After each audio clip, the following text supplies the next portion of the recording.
pagi adik-adik yang ada di rumah maupun yang ada di mana saja adik-adik berada. Shalom sekali lagi adik-adik. Kakak Dion tidak dengar nih suaranya, lebih semangat. Shalom. Selamat pagi adik-adikku yang ada di rumah. Apa kabar adik-adik? Luar biasa. Wah, pasti semuanya luar biasa kan? Karena hari ini ketemu lagi dengan Kakak Dian. Kita akan sama-sama beribadah, memuji Tuhan dan memuliakan nama Tuhan, serta kita akan mendengar cerita firman Tuhan di hari ini. Oke adik-adik, hari ini yang akan bercerita adalah Ibu Christine Waromi. Adik-adik sudah siap kan? Sudah siap belum? Pasti sudah siap kan? Alkitabnya mana? Ayo tunjukkan mana Alkitabnya. Wah, sudah siap semuanya. Pasti sudah sangat merindukan untuk memuji Tuhan kan hari ini. Ayo sama-sama kita ucapkan apa ya lagunya? Kita ucapkan selamat pagi sama Tuhan dengan menyanyikan lagu Selamat Pagi Tuhan. Ayo bangkit berdiri.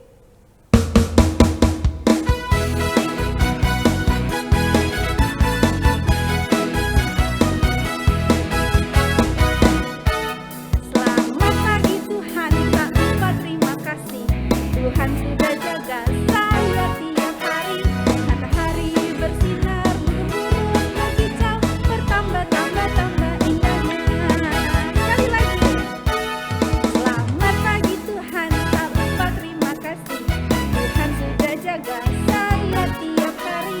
Matahari bersinar, burung-burung berkicau, bertambah-tambah indahnya. Wah, semangat sekali. Masih tetap semangat kan? Masih. Kita harus dengan penuh sukacita kita menyanyi Hatiku Penuh Nyanyian. Ayo jangan duduk dulu ya.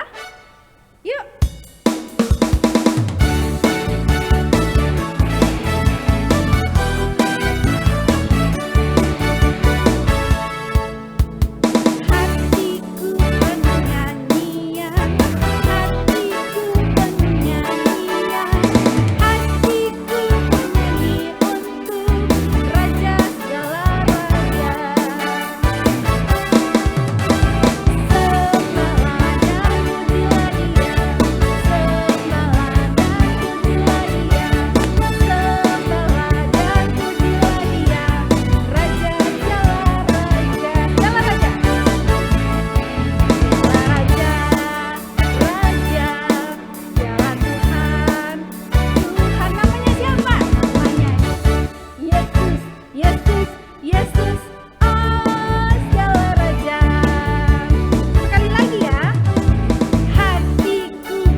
Adik-adik, tetap dalam posisi berdiri ya, jangan duduk dulu, belum dikasih kesempatan buat duduk.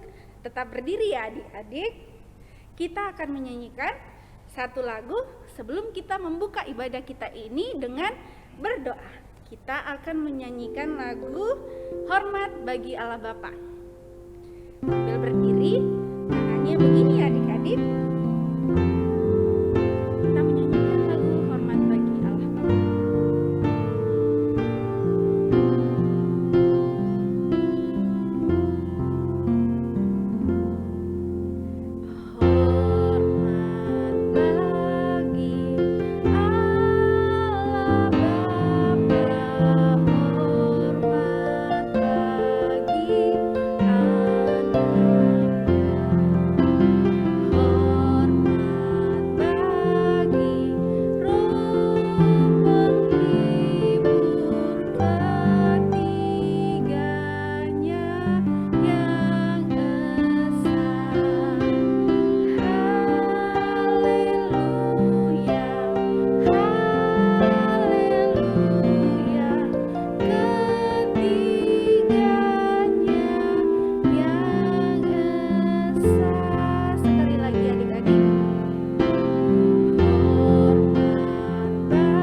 adik-adik, mari kita lipat tangan, kita tutup mata, dan marilah kita berdoa. Tuhan Yesus yang baik, hormat kepadamu ya Tuhan, karena Engkau sudah menjadikan hari ini bagi kami. Di saat hari ini kami bersyukur dan kami akan memulai ibadah kami. Kirimlah Roh Kudus-Mu bersama-sama dengan kami dan kami akan buka ibadah hari ini dalam nama Bapa, Anak, dan Roh Kudus. Amin. Oke adik-adik, silakan duduk kembali. Silakan duduk. Nah adik-adik, kan hari ini nih hari Minggu. Hari Minggu adik-adik di rumah bikin apa aja? Adik-adik ngapain aja di rumah? Oh, beribadah. Oke, apa lagi? Memuji Tuhan. Betul, memuji Tuhan. Apa lagi adik-adik? Apa adik-adik? Wah, mendengarkan firman. Kakak Dian bisa dengar loh sampai di sini. Suaranya sangat besar sekali. Nah, hari ini kita akan menyanyikan sebuah lagu. Mungkin adik-adik lupa, tapi mungkin juga ada yang ingat ya adik-adik. Kita akan menyanyi lagu judulnya Pekerja Kristus yang Mulia. Tapi tidak apa-apa kok adik-adik, duduk saja. Ini lagu baru, kita pelajari sama-sama, kita nyanyikan juga sama-sama. Teksnya ada di bawah ini ya.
Itu istimewa.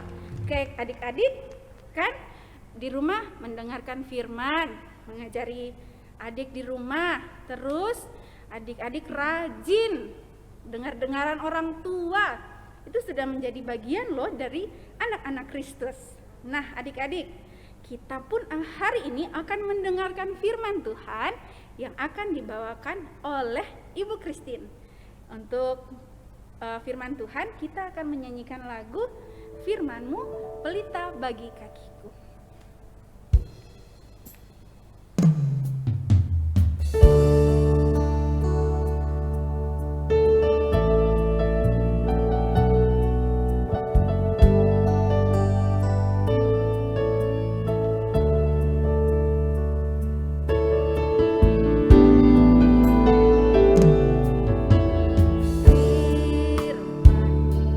Pelita bagi kakiku.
kita akan mendengarkan firman Tuhan di pagi hari ini.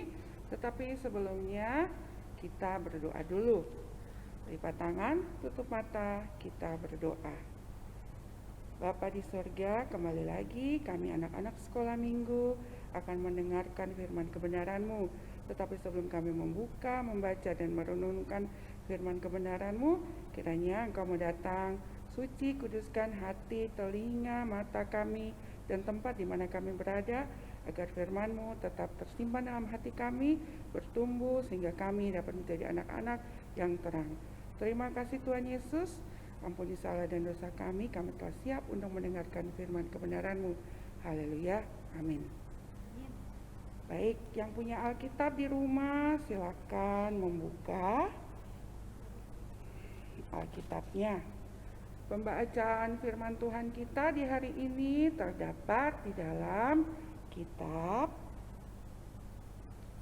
Kisah Para Rasul pasal 14. Kita baca dari ayatnya yang ke-6 sampai ayatnya yang ke-22.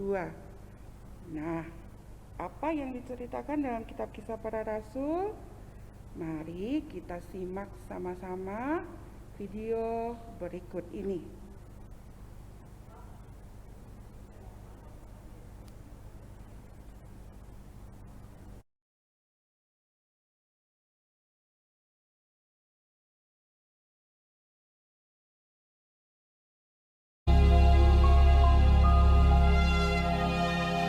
Paulus dan Barnabas menyingkirlah mereka ke kota-kota di Likaonia, yaitu Listra dan Derbe dan daerah sekitarnya. Di situ mereka memberitakan Injil. Di Listra ada seorang yang duduk saja karena lemah kakinya dan lumpuh sejak ia dilahirkan dan belum pernah dapat berjalan. Ia duduk mendengarkan ketika Paulus berbicara. Dan Paulus menatap dia dan melihat bahwa ia beriman dan dapat disembuhkan. Lalu kata Paulus dengan suara nyaring, "Berdirilah tegak di atas kakimu." Dan orang itu melonjak berdiri lalu berjalan kian kemari. Ketika orang banyak melihat apa yang telah diperbuat Paulus, mereka itu berseru dalam bahasa Likaonia, "Dewa-dewa telah turun ke tengah-tengah kita dalam rupa manusia." Barnabas mereka sebut Zeus dan Paulus mereka sebut Hermes, karena ia yang berbicara. Maka datanglah imam dewa Zeus yang kuilnya terletak di luar kota, membawa lembu-lembu jantan dan karangan-karangan bunga ke pintu gerbang kota untuk mempersembahkan korban bersama-sama dengan orang banyak kepada rasul-rasul itu. Mendengar itu Barnabas dan Paulus mengoyakkan pakaian mereka, lalu terjun ke tengah-tengah orang banyak itu sambil berseru, "Hai kamu sekalian, mengapa kamu berbuat demikian? Kami ini adalah manusia biasa, sama seperti kamu. Kami ada di sini untuk memberitakan Injil kepada kamu, supaya kamu meninggalkan perbuatan sia-sia ini dan berbalik kepada Allah yang hidup, yang telah menjadikan langit dan bumi, laut dan segala isinya. Dalam zaman yang lampau, Allah membiarkan semua bangsa menuruti jalannya masing-masing. Namun ia bukan tidak menyatakan dirinya dengan berbagai-bagai kebajikan, yaitu dengan menurunkan hujan dari langit dan dengan memberikan musim-musim subur bagi kamu. Ia memuaskan hatimu dengan makanan dan kegembiraan." Walaupun rasul-rasul itu berkata demikian, namun hampir-hampir tidak dapat mereka mencegah orang banyak mempersembahkan korban kepada mereka. Tetapi datanglah orang-orang Yahudi dari Antiokhia dan Ikonium, dan mereka membujuk orang banyak itu memihak mereka. Lalu mereka melempari Paulus dengan batu dan menyeretnya keluar kota karena mereka menyangka bahwa ia telah mati. Akan tetapi, ketika murid-murid itu berdiri mengelilingi dia, bangkitlah ia lalu masuk ke dalam kota.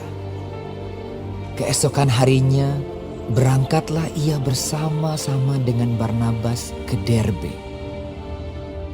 Paulus dan Barnabas memberitakan Injil di kota itu dan memperoleh banyak murid. Lalu kembalilah mereka ke Listra, Ikonium, dan Antiokhia.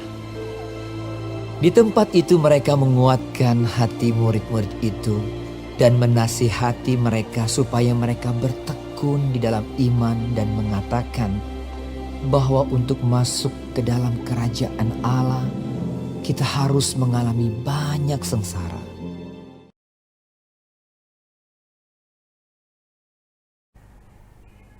Baik, kita sudah menyimak cerita dari video tadi.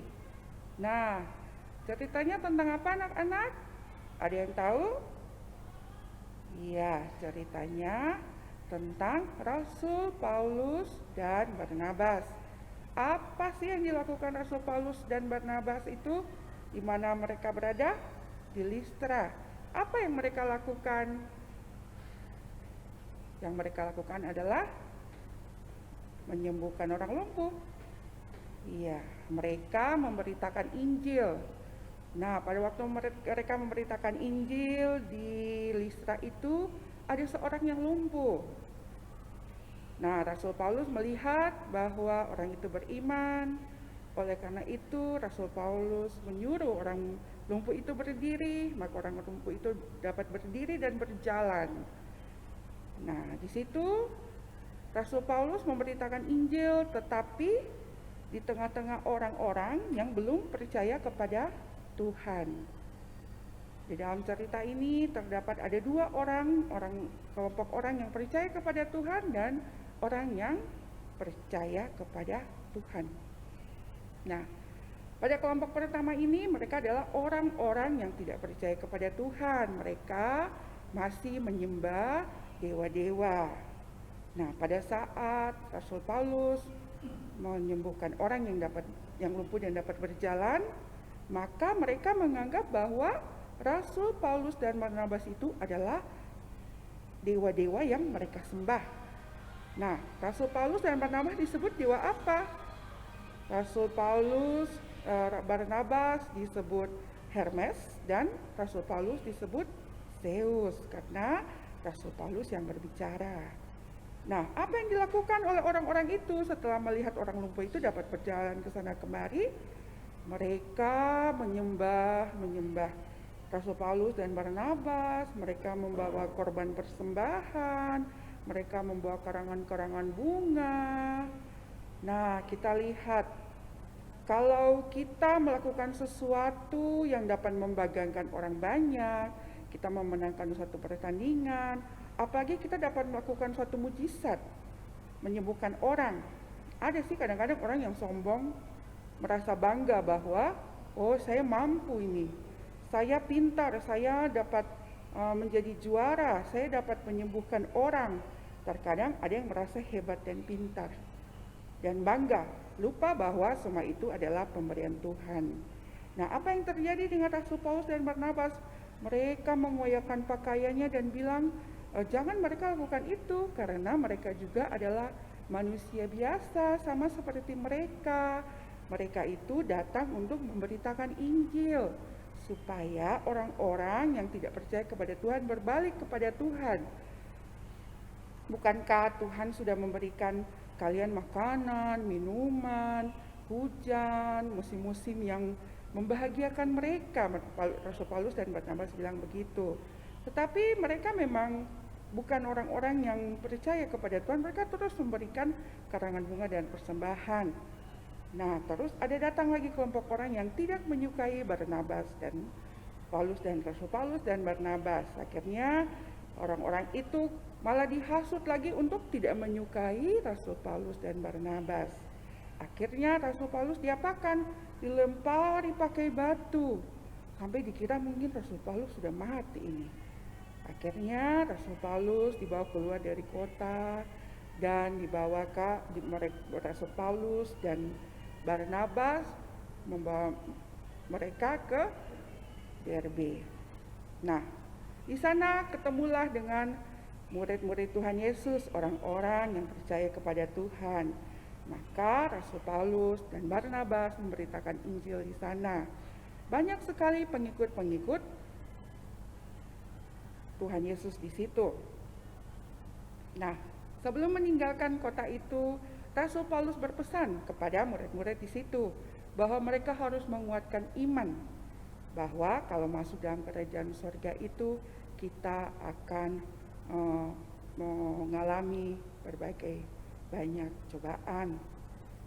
Jadi dalam cerita tadi kita dapat melihat bahwa memberitakan Injil itu tidak gampang, susah.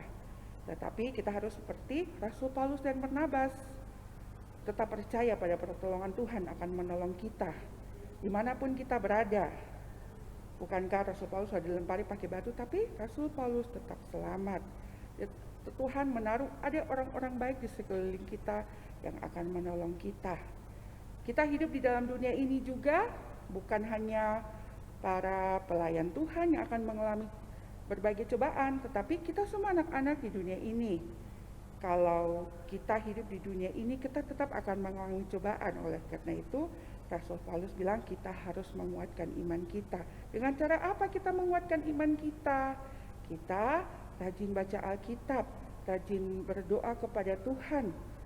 Karena iblis itu dia tidak senang melihat kita, kalau kita sudah tidak berdoa, tidak mendengarkan firman Tuhan, iblis pun dia akan masuk menggoda kita untuk kita jangan dekat kepada Tuhan. Oleh karena itu, kita belajar dari Rasul Paulus supaya kita tetap teguh iman. Pesan Rasul Paulus kan bilang kita harus beriman teguh. Kita harus teguh kepada beneran kita sudah tetap kepada Tuhan, kita harus ikuti itu. Kita harus tetap kepada Tuhan. Karena kita hidup di dunia, kita akan mengalami banyak cobaan. Pada zaman dulu saja Rasul Paulus mengalami banyak sekali cobaan untuk memberitakan firman Tuhan. Nah, kita di dunia ini lebih banyak lagi yang kita alami. Bukan hanya orang-orang di sekeliling kita, ditambah lagi dengan teknologi-teknologi yang canggih, itu juga merupakan godaan-godaan yang dapat melemahkan iman kita untuk tetap percaya dan teguh beriman kepada Tuhan. Warmi yakinan percaya bahwa kita semua anak-anak yang ada di rumah tetap yakin dan percaya bahwa hanya Tuhan satu-satunya penolong dalam hidup kita. Jadi kita tidak boleh percaya kepada yang lain lagi. Kita hanya percaya kepada Tuhan karena Tuhan adalah satu-satunya penolong kita. Semoga firman Tuhan ini memberkati anak-anak semua di rumah. Oh ya, kita punya ayat hafalan. Ayat hafalannya masih sama seperti minggu yang lalu. Terdapat di dalam kitab Ibrani pasal 13 ayat 6b. Yang sudah hafal ucapkan bersama-sama, yang belum hafal ada di bawah ya, kita baca bersama-sama. Tuhan adalah penolongku, aku tidak akan takut. Oke, dihafal ya. Baik, kita akan mengumpulkan persembahan, tetapi sebelumnya kita panggil kakak Dian dulu. Nah, adik-adik, ketemu lagi dengan kakak Dian. Kakak Dian masuk lagi nih, kita mau ngapain ya, Ibu? Kita mau mengumpulkan persembahan kakak Dian. Oke, kita akan mengumpulkan persembahan kita. Siapkan dulu persembahannya. Dilipat yang rapi, dimasukin ke dalam amplop, dan dititipkan kepada orang tua untuk dibawa pada ibadah hari Minggu ya.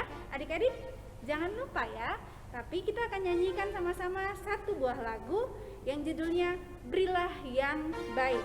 Kita harus memberikan yang terbaik untuk Tuhan karena Tuhan sudah membuat segala sesuatu baik untuk hidup kita. Yuk kita sama-sama nyanyikan lagu ini ya.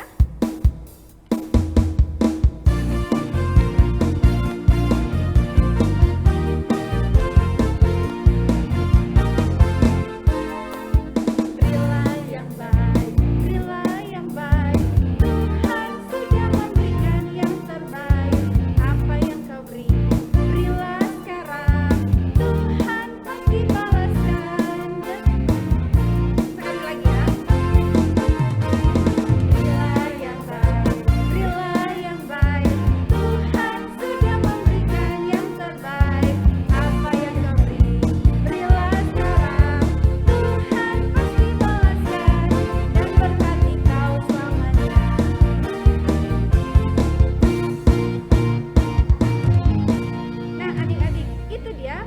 kita yang terbaru ya, judulnya Berilah yang Baik. Berilah yang baik karena Tuhan sudah memberikan buat kita yang terbaik. Apa yang kita berikan sekarang tidak perlu dipikirkan karena Tuhan akan memberkati kita selamanya. Begitu kira-kira lagunya. Nah adik-adik, sekarang Ibu Christine akan menutup ibadah ini dengan berdoa. Adik-adik duduk yang tenang. Kita akan menutup ibadah kita hari ini dengan berdoa yang akan dipimpin oleh Ibu Christine. Setelah itu kita akan menyanyikan lagu Bapa Terima Kasih bersama-sama ya adik-adik. Silakan Ibu. Oke, duduk yang manis, lipat tangannya. Mari kita satu di dalam doa. Bapa di sorga, terima kasih kami telah mendengarkan firman kebenaran-Mu. Kiranya firman itu tidak berlalu begitu saja, tetapi tersimpan dalam hati kami dan bertumbuh dalam hati kami. Bapa di dalam sorga, kami juga telah mengumpulkan persembahan. Kiranya Tuhan memberkati persembahan ini, berkati tangan-tangan yang sudah mengumpulkan, berkati juga tangan-tangan yang akan mengelola persembahan ini. Kiranya persembahan ini dapat berguna untuk kemuliaan nama-Mu. Bapa di dalam sorga, kami telah selesai ibadah di sekolah minggu di pagi hari ini. Kiranya Tuhan tetap ada bersama-sama kami di sepanjang hari ini dan di sepanjang minggu ini, sehingga kami boleh bertemu kembali lagi di dalam sekolah minggu di minggu yang akan datang. Bapa di dalam sorga, terima kasih buat semua yang Engkau berikan kepada kami di hari ini. Kami anak-anak, berkati kami semua, berkati orang tua kami. Bapa di dalam surga, inilah doa dan permohonan kami. Dalam nama Tuhan Yesus Kristus kami berdoa. Haleluya. Amin.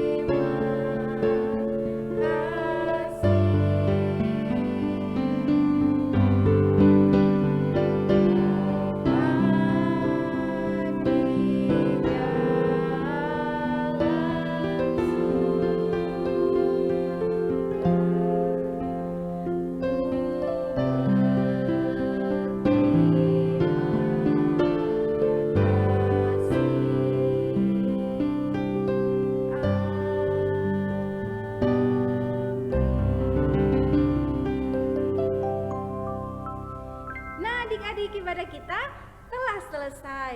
Kita akan menyanyikan sebuah lagu penutup, judulnya Pekerja Kristus yang Mulia.